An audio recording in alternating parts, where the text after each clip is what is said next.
pati kaniya mi puyo gayud.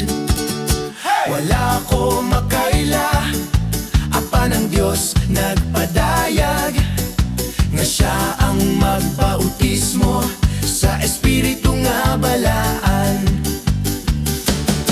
Dili ako ang kahayag, saksi lang sa kamatuoran, aron ang iyang himaya makita sa katawan.